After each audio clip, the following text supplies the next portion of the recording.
नमस्कार शिक्षक बांधवांना आणि डीएड धारक विद्यार्थ्यांना.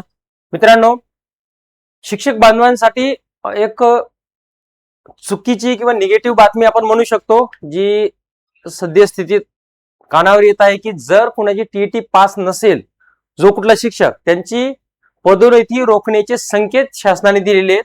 होऊ शकते की शासन पुढच्या टप्प्यावर एखाद्या वेळेस वेतन वाढ सुद्धा रोखू शकते. आता पदोन्नती कधी लागते तर 10, 20, 30चा प्रश्न असतो, परंतु वेतन वाढ मात्र प्रत्येक वर्षी लागत असते आणि तो जर शासनाने निर्णय घेतला तर अर्थातच तो शिक्षक बांधवांसाठी एक मारक असा निर्णय ठरेल. तर ह्याच्यावर पर्याय म्हणून काय, तर प्रत्येक शिक्षकाने आज म्हणजे आजचं मरण उद्यावर ढकलण्यापेक्षा चांगल्या प्रकारे अभ्यास करून टीईटी पास होणे हा एकमेव त्यावरती पर्याय.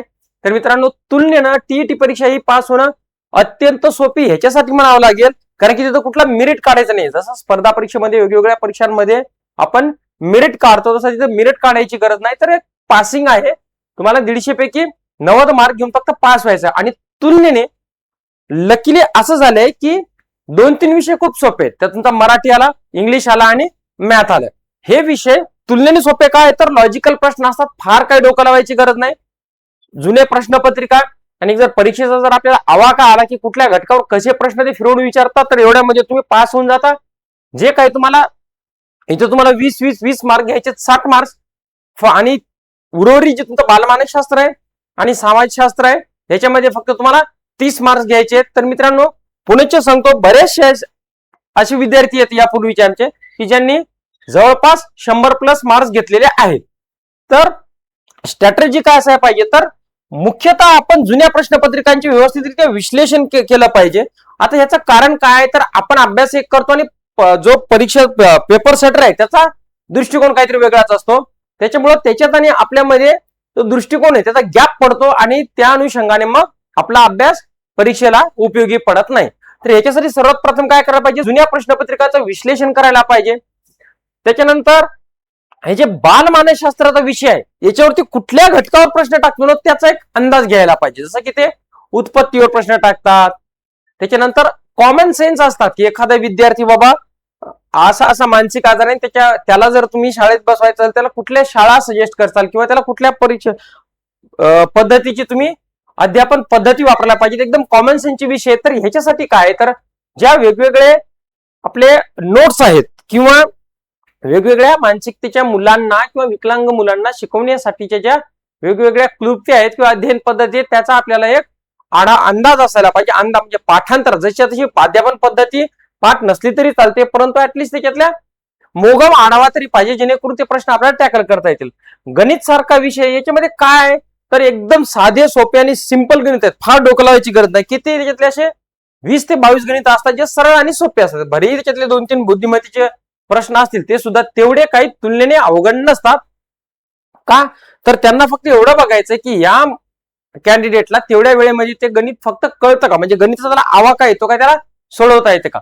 निव्वळच स्पर्धा परीक्षेसाठी असे कठीण किंवा क्लिष्ट प्रश्न असतात आणि तुलनेने इथे भरपूर वेळ सुद्धा तुम्हाला मिळतो. त्यामुळं तुलनेनं स्पर्धा परीक्षेपेक्षा टीईटी ही परीक्षा पास होणे अत्यंत सोपं आहे. इंग्लिश या घटकाचा विचार केला तर कॉमन जसे आपण इतर स्पर्धा परीक्षेची इंग्लिश आहे तशी टीईटी या परीक्षेचा इंग्लिशचा विषय अभ्यासल्याने काय होतं, तर आपण गणल्या जाऊ शकतो. तर याचा जे पेपर सेटर आहे, तो पेपर सेटर जो आहे ना, तो स्पर्धा परीक्षेसारखी प्रश्न काढत नाही, तर वेगळ्या पद्धतीचे याला इंग्लिशचं कॉम्प्रिहेन्सिव्हचं म्हणा योग्य ज्ञान आहे की नाही या दृष्टिकोनातून पेपर काढतो. तर अशा वेळी आपण त्याच दृष्टिकोनातून अभ्यास करणं योग्य ठरतं. म्हणून सर्व शिक्षक मित्रांना आणि डीएड धारक मित्रांना विनंती आहे की योग्य प्रकारचं मार्गदर्शन कुठेतरी घ्या आणि त्या व्यक्तीकडे मार्गदर्शन घ्या की ज्याची ऍटलिस्ट 2-3 वेळा तरी टीईटीच्या परीक्षा पास असेल. असं म्हणण्याचं कारण काय, तर एक तर त्याला परीक्षेचा आवाका आहे, दुसरी गोष्ट काय, तर त्याला हे माहिती आहे की परीक्षेमध्ये मनस्थिती काय असते, परीक्षेमध्ये पेपरचा जो प्रत्येक प्रश्न तो टॅकल कसा करायचा याचा एक त्याला अंदाज आलेला असतो. बरोबर उत्तर शोधण्याच्या नादात जास्त लागू नका, जे उत्तर चूक आहे का त्याला आधी बाहेर काढा. त्याच्यामुळे होईल काय तुमचं, तर तुम्हाला ऑप्शन कमी राहतील. म्हणजे 4 प्रश्नातला मला 4 ऑप्शन मधला मला 1 ऑप्शन बाहेर काढायचा, तर मला चान्सेस किती आहेत, माझे 25% चान्सेस बरोबर आहेत फक्त प्रश्न बरोबर येण्याचे. पण तेच जर माझा 1 ऑप्शन जर मी सॉर्ट आउट केला म्हणजे तो इलिमिनेट केला, बाहेर काढला, तर माझे चान्सेस किती आहेत मग 33%. त्याच्यातले जर माझे 2 ऑप्शन जर इलिमिनेट केले तर मला माझे चान्सेस किती आहेत तुका लागण्याचे तर 50%. अशा पद्धतीने आणि जो पास होणारा विद्यार्थी का तो हाच करतो, तो बरोबर उत्तर शोधणे. जर त्याला कट टू कट उत्तर माहित नसेल, अंदाज असेल किंवा त्याला काहीच येत नसेल, तर तो काय करतो, प्रश्नाचा अंदाज घेऊन याच्यातलं इलिमिनेट कुठलं होते ना तो आधी बघतो. नंतर इलिमिनेट झाल्यानंतर मग काय करतो, तो जे कुठले ऑप्शन राहिले असतील त्याच्यातून तो योग्य ऑप्शन निवडतो. चान्सेस जास्त असतात त्यावेळी इलिमिनेट. जर तुमचे 2-3 प्रश्न एखाद 2 जर इलिमिनेट झाला तर तुमचे चान्सेस जास्त असतात की ते उत्तर बरोबर आहे. तर सर्व मित्रांना विनंती आहे की टीईटी या परीक्षेचा सखोल अभ्यास करण्यासाठी कृपया आपल्या ओ ई लर्निंग प्लॅटफॉर्मला जॉईन व्हा आणि योग्य प्रकारचं मार्गदर्शन घ्या. इथेच थांबतो, पुनश्च भेटूया. धन्यवाद.